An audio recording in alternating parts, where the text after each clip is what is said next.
Assalamualaikum warahmatullahi wabarakatuh. Saya Farhan Karomi, mahasiswa informatika yang tergabung dalam kelompok 739. Hari ini tanggal 21 Mei 2020.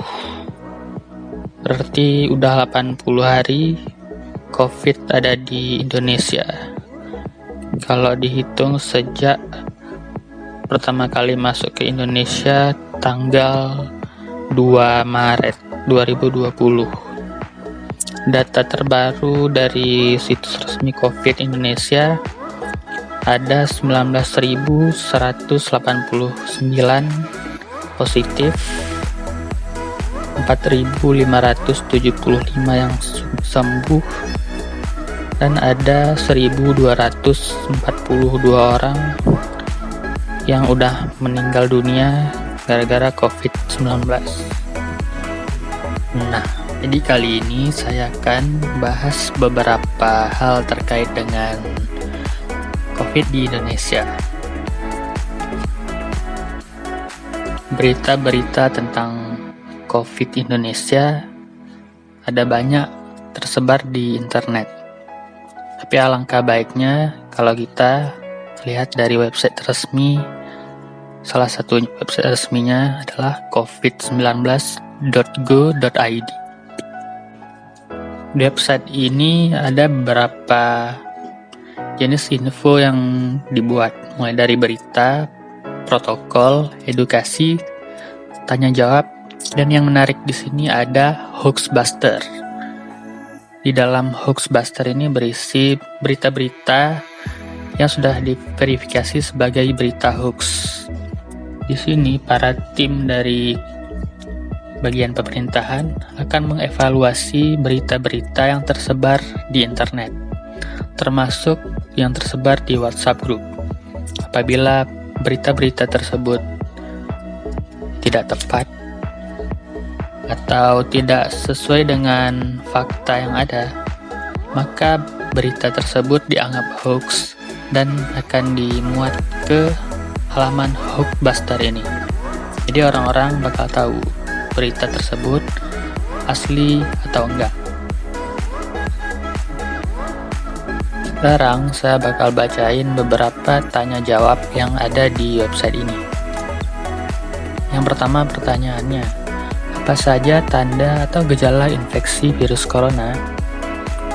Jawabannya, bila seseorang terinfeksi virus, dia akan menunjukkan gejala dalam 1-14 hari sejak terpapar virus. Gejala umumnya adalah demam, rasa lelah, dan batuk kering. Sebagian besar orang hanya akan mengalami gejala ringan. Namun di kasus-kasus yang tertentu, infeksi dapat menyebabkan pneumonia dan kesulitan bernapas.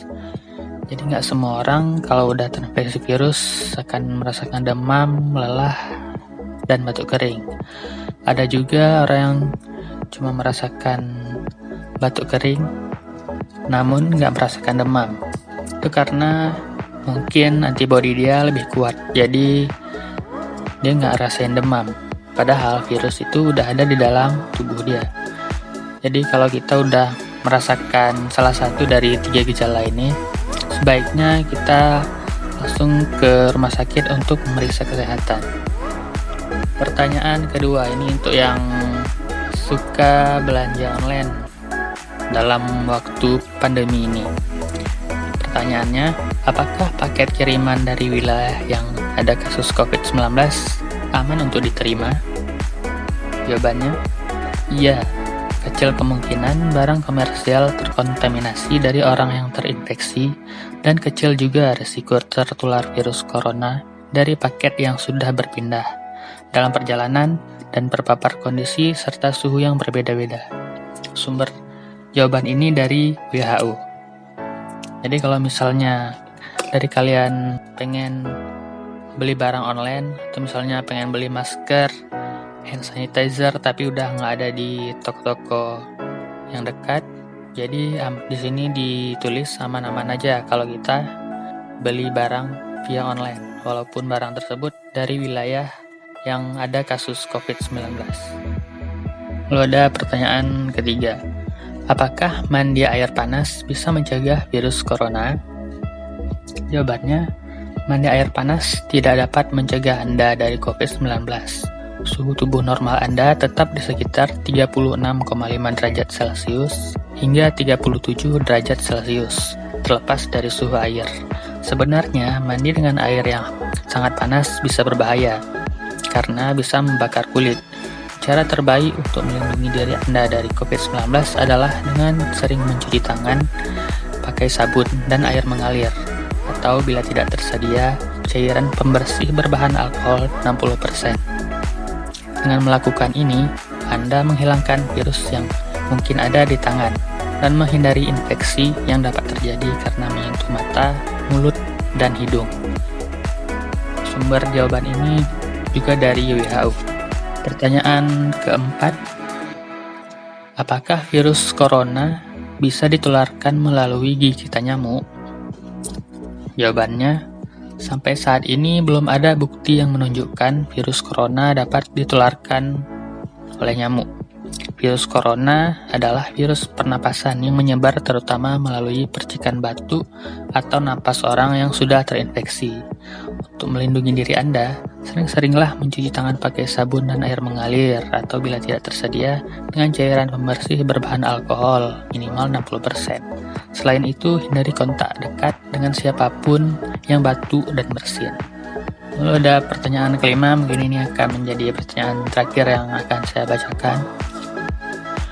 Apa yang harus saya lakukan bila anggota keluarga menunjukkan gejala dari COVID-19? Jawabannya, segera cari pertolongan kesehatan bila Anda atau anak mengalami demam, batuk, dan kesulitan bernapas. Telepon sarana kesehatan terlebih dahulu untuk memberitahu jika Anda telah melakukan perjalanan ke wilayah di mana dilaporkan ada kasus COVID-19, atau bila Anda pernah bertemu dengan seseorang yang telah melakukan perjalanan ke wilayah itu dan menunjukkan gejala-gejalanya. Jadi di sini dibilang kita harus nelpon dulu ke hotline COVID-19 untuk Indonesia, itu nomornya 119. Oke, mungkin itu aja dulu pertanyaan-pertanyaan yang saya bacain. Kalau kalian mau baca lebih banyak, langsung aja ke websitenya covid19.go.id. Di situ ada banyak tanya jawab yang udah tersedia, tinggal kalian baca aja. Oke, mungkin itu aja kali ini. Untuk kalian yang gak ada urusan di luar, tetap di rumah aja. Tapi kalau misalnya emang ada urusan dan harus keluar, jangan lupa ikuti protokol kesehatan yang udah ada. Mulai dari pakai masker, jaga jarak, dan hindari keramaian. Menurut saya, pakai masker adalah hal yang paling penting kalau kalian ingin beraktivitas di luar rumah. Karena virus COVID-19 ini sangat mudah tertular melalui droplets atau cairan ludah manusia. Dan jangan lupa cuci tangan setelah beraktivitas di luar rumah agar kesehatan kita tetap terjaga. Saya Farhan Karomi. Assalamualaikum warahmatullahi wabarakatuh.